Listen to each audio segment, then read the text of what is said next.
Pinag-uusapan pa din ngayon kung bakit nga ba si Sanford ang Finals MVP. Kung magbe-base nga naman tayo sa KDA ng EWC Grand Finals 2025 ay iisipin talaga natin na si Oheb ang high chance maging Finals MVP. Ito kasi ang stats nila per game. Sobrang taas ng stats ni Oheb. Kung i-compare kay Sanford, isama mo pa ang mga sides MVP every game tulad ng damage deal per minute, gold per minute ay si Oheb talaga ang lumalabas. Pero ang alam ko rin kasi kapag Grand Finals na, naiiba na talaga ang mechanics ng pinipiling MVP. Kaya kung mapapansin nyo, halos karamihan iba't ibang role. Merong roam, merong XP lane. Tinitignan talaga nila kung sino ang nag-standout in game. At syempre, walang iba ngayon kung hindi si Sanford. Grabe kasi ang impact ni Sanford lalo na sa mga teamfight. Grabe mang zone at tumank ng damage. Kaya si Oheb at Carl at Sanji freehy talaga kasi nakukuha na ni Sanford yung attention at skill ng kalaban. At hindi lang yun sobrang on point din sa targeting si Sanford. Sobrang nahirapan talaga si Innocent. Isa yun sa dahilan kung bakit na-shutdown nila ang key player ng SRG. At dahil nga mas masaya kapag may kasama sa usapan, tinanong ko nga din si King Kong at Innocent. At para nga kay Sent, si Sanford talaga ang MVP para sa kanya. Dahil sila nga mismo ang nakalaban, naramdaman talaga nila ang impact ni Sanford. Lalong-lalo na yung marksman na si Innocent. At para naman sa pinakapoging MPL player na si King Kong, si Carl TC ang MVP sa kanya. Sabi niya, ramdam na ramdam niya yung job ni Carl sa role at leadership pagdating sa objective takes. Kaya si Carl TC ang MVP para sa kanya. At yun lang, lahat talaga sa Liquid deserve mag-MVP. Pati na din si Daddy JP. At isa na lang talaga ang kinakalungkot ko,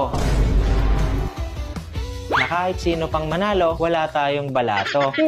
Sana may natutunan kayo. Sana makatulong.